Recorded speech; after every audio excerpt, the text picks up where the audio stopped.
They say time heals everything, but they don't say it also archives, hides, camouflages what didn't have the courage to scar.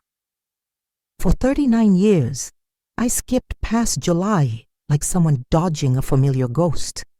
I never returned to the place where it all began, never looked back for more than 5 seconds.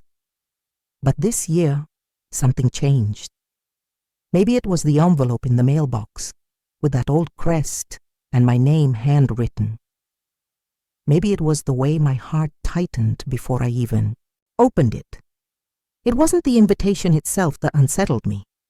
It was what it represented. A chance to face the past head on, to walk again through paths that knew the steps of a girl I no longer was. My name is Genevra Caldwell. I've been a devoted daughter, a tolerant wife, a patient teacher, and, for too many years, just a functional shadow. But before all that, I was a young woman with bright eyes and a heart beating for someone who left a mark so deep in me that even buried under decades of silence and obligations, it still pulses, quietly but alive. Returning wasn't a rational decision. It was almost an ancient impulse my body recognized before my mind did. I remember closing the front door that morning with a hesitation I hadn't felt since I buried my mother, as if I were leaving more than walls behind. The road seemed shorter, or maybe I was no longer the same to fill it. During the drive, I caught myself thinking of details I hadn't revisited in years. The sound of his laugh, the way he looked at the horizon when he thought no one noticed, the touch of our fingers meeting by accident and lingering, as if the world needed nothing more than that gesture. It's strange how memory works. It hides what's painful, but preserves with ruthless clarity what was too beautiful to forget. When I arrived, I recognized the scent of the air before any landscape. It was as if time had merely napped there, waiting for me to return. And in that moment, standing before the entrance that was once the gateway to everything I believed was eternal, I realized I wasn't ready. But I also knew it was now or never. I didn't expect the world to stop when I arrived. And it didn't. People passed by, talked, laughed loudly, and time seemed to run on parallel tracks, one visible, concrete, full of sounds and steps, and the other mine alone, made of silent memories, unspooling behind my eyes like an old film. Every corner of that place seemed to carry my name hidden in some crack, some step. I walked slowly, not because I was tired, but because I was afraid to recognize more than I was ready for. The dining hall, where we used to exchange folded notes with promises that back then seemed unbreakable. The tall pine, where he kissed me for the first time as the wind swayed our fears. The lake, reflecting a sky that had seen too much, including the night we said goodbye without knowing that goodbye would last a lifetime. People greeted me kindly. Some remembered my name, others my features, others just smiled out of courtesy. I responded with a nod and a discreet smile, but my attention was always elsewhere, as if my soul had gone ahead, searching for something, or someone I wasn't sure still existed. The hardest part was seeing how everything went on, how the grass grew the same, how laughter spread, how the world simply continued, indifferent to what broke us, and yet there was comfort in that, knowing that despite all that was lost, something remained, something endured. And without realizing it, I noticed I was becoming the young woman I once was. Not by choice, but because that place pulled me back, forced me to face who I was when everything still seemed possible. It was late afternoon, when the sun bid farewell with that golden hue that only happens once a day, that something inside me froze. I was walking distractedly looking at the ground, when I heard a name called in the distance. A common name, but spoken in a voice I'd recognize even if the whole world shouted along. I looked up, and for a second, just one, I saw time fold before me. It was him. Older, yes, with wrinkles and gray hair, yes, but still with the same eyes, the same quiet way of existing, as if always carrying a secret.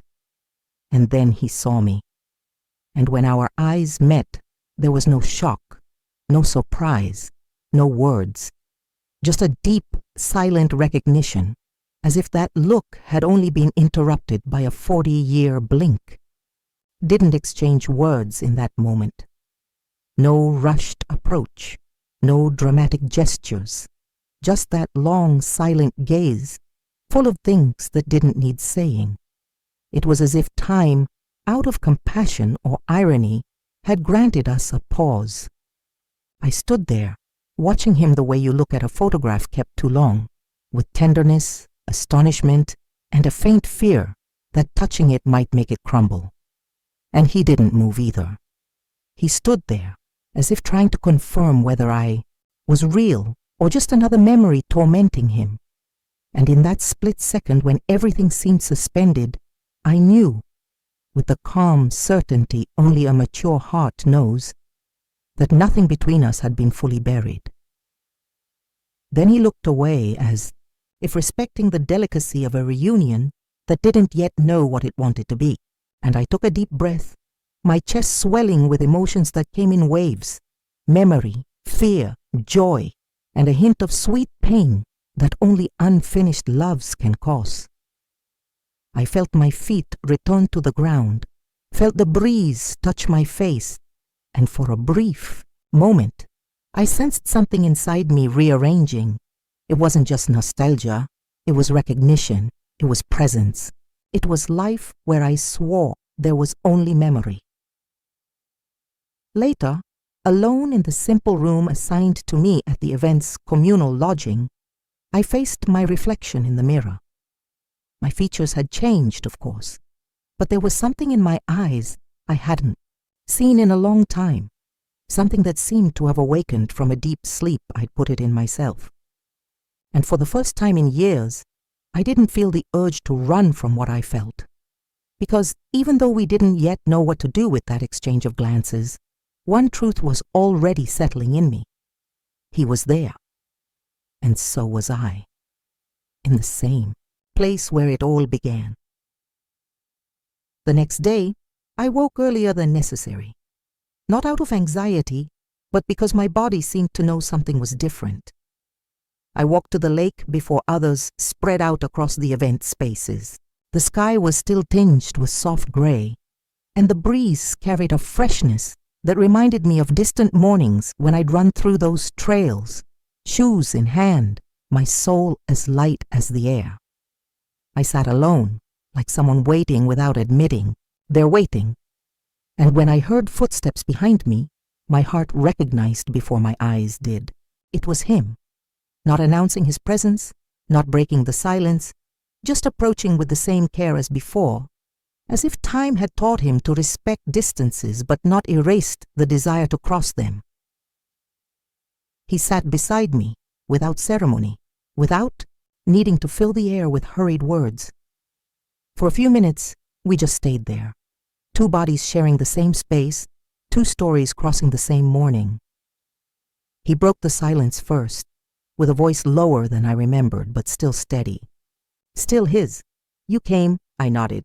And so did you. After that came a shy, halting conversation, like walking on unfamiliar ground, even knowing we'd been there before. We talked about the place, the people, time, this third character now constantly with us. We didn't mention what happened between us. Not yet. But there was something in his eyes, in the way he said my name carefully, that told me everything his mouth didn't yet dare form. As he spoke, I realized the pain of the past hadn't hardened his soul. On the contrary, it had shaped a new sweetness in him, a mature lightness, as if the love from before had evolved within him, even without someone to bloom for. And maybe without noticing, the same had happened to me. The Genevra he knew no longer existed. But somewhere, beneath layers of losses, renunciations, and unconfessed longings, There was still an echo of the young woman who once dreamed of an eternity by his side. And now he was there. And so was I. Not to repeat what was, but maybe, just maybe, to discover what could still be. Over the next few days, we crossed paths as if fate were quietly orchestrating. A coffee, shared at the same time, a solitary walk inexplicably meeting on the same trail, a glance exchanged during group conversations that said more than any complete sentence. It was as if an invisible thread still tied us, not with the urgency of youth, but with the wisdom of those who've learned the value of waiting. Even when surrounded by others, his presence in me was constant, pulsing, discreet, and undeniable. We spoke little in public, but we sufficed with gestures. A subtle smile, a murmured comment, a memory slipping out amid laughter. And with each encounter, I felt time rewind and fast forward at once, as if that old love were finding a new way to exist. It was on a cloudy afternoon, in a more secluded part of the grounds, that words finally began to break the careful silence we'd upheld. We were sitting under the old oak that still stood the test of time, the same one where we used to escape the chaos of youth. He looked at me with an expression blending tenderness and melancholy. "Genevra," he said, as if saying my name, alone were an act of courage. "I thought about coming back here so many times, but I always thought you wouldn't." I took a deep breath before replying. I thought the same, and for a long time, I believed that if I came back, everything would collapse, that some memories are only safe from a distance. He nodded. "And did they collapse?" he asked. I looked at him for a long moment before saying, "No, they rebuilt themselves, in a way I didn't expect."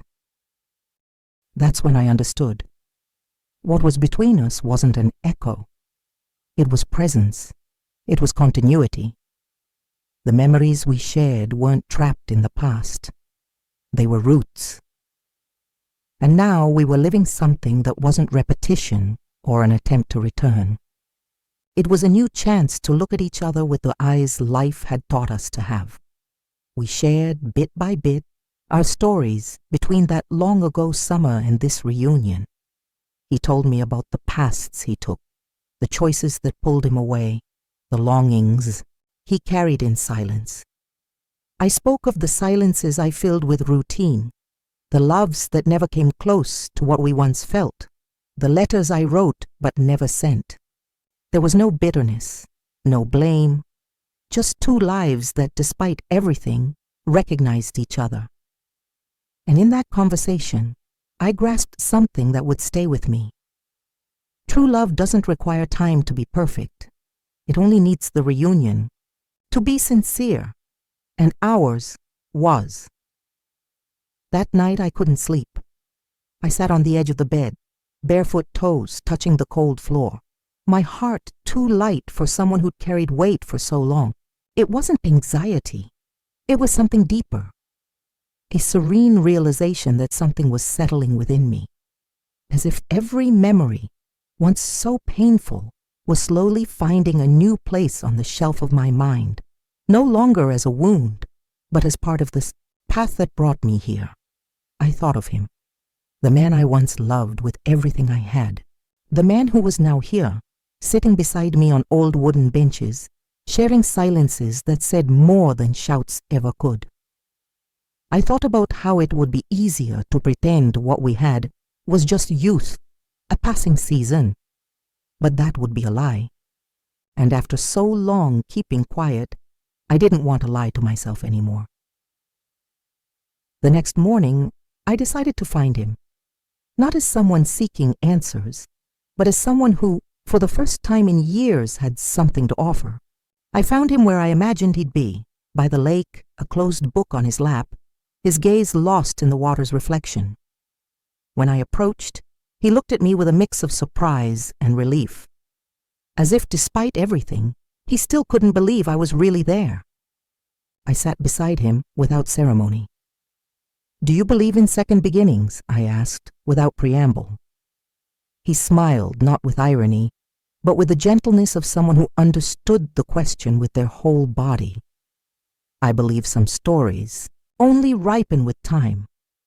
That pierced me, because that's what it was. What we had wasn't a return.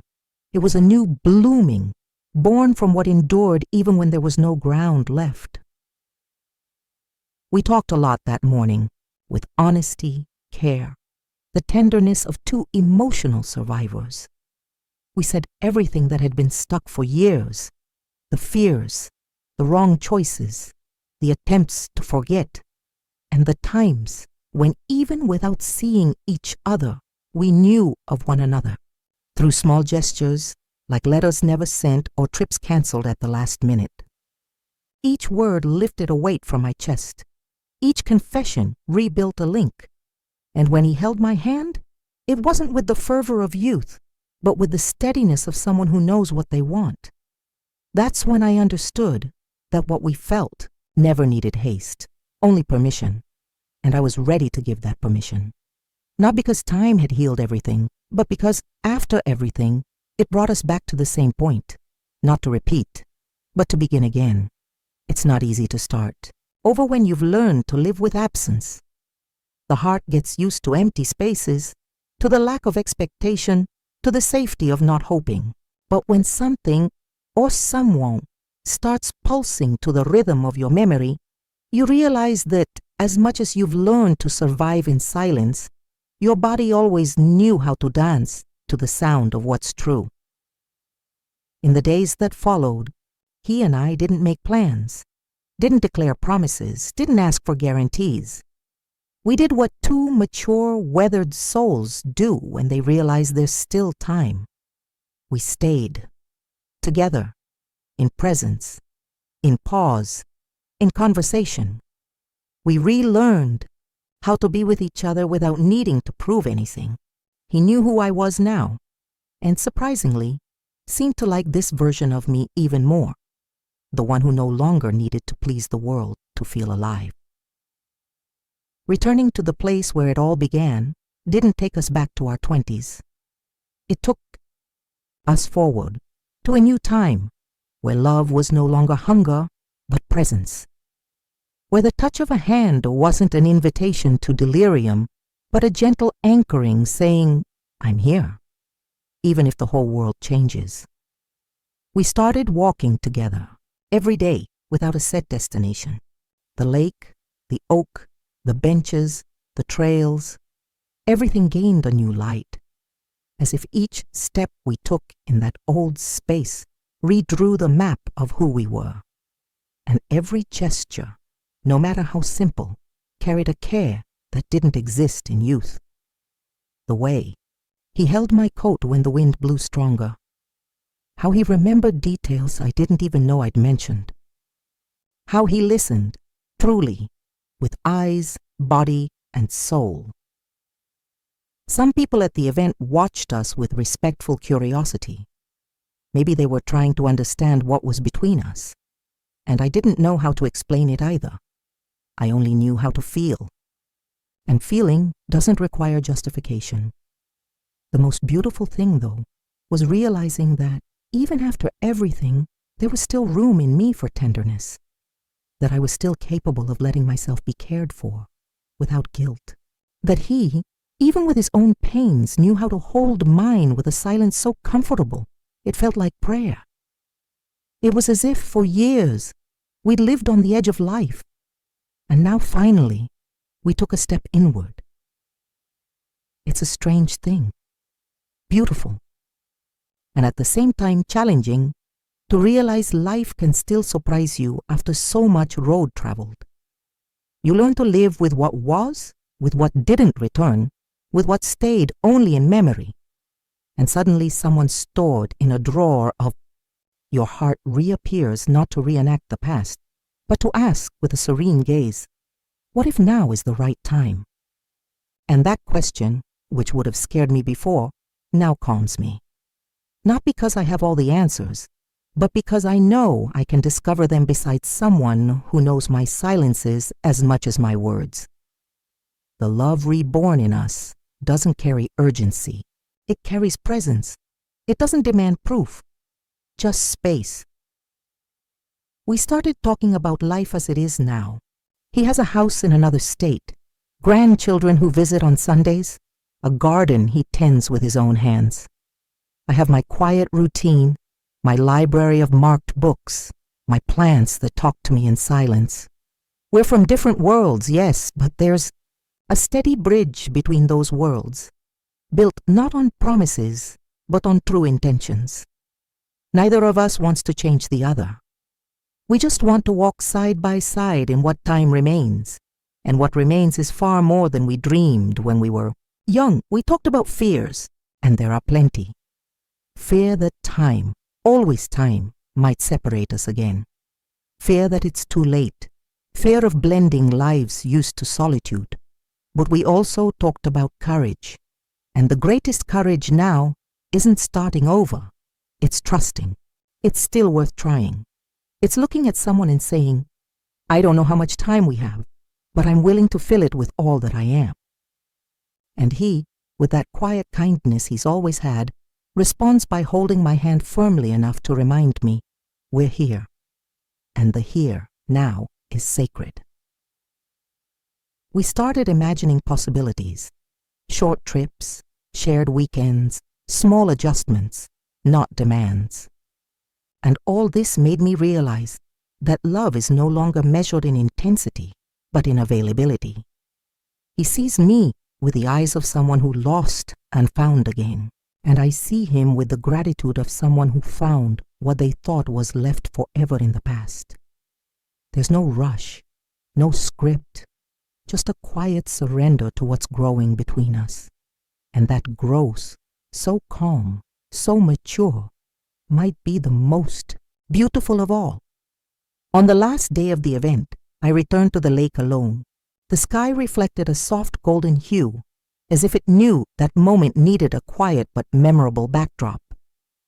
I sat on the same bench where it all began, where, so many years ago, a glance turned into a promise.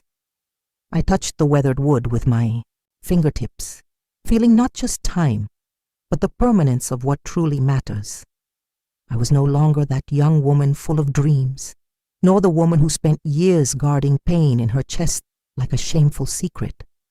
I was someone else, stronger, whole, more at peace, and he was a few steps away, approaching with that calm stride of someone who no longer needs to run to prove anything. When he sat beside me, we didn't say anything for a moment. We just breathed together.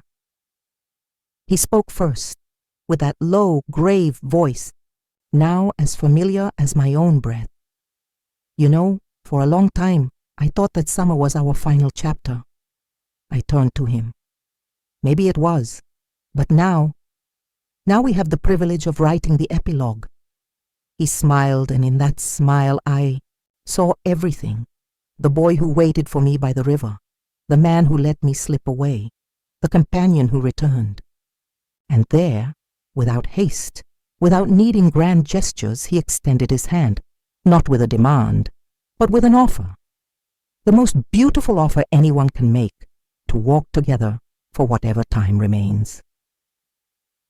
I took his hand, and in that touch, there were no eternal promises, no romantic illusions.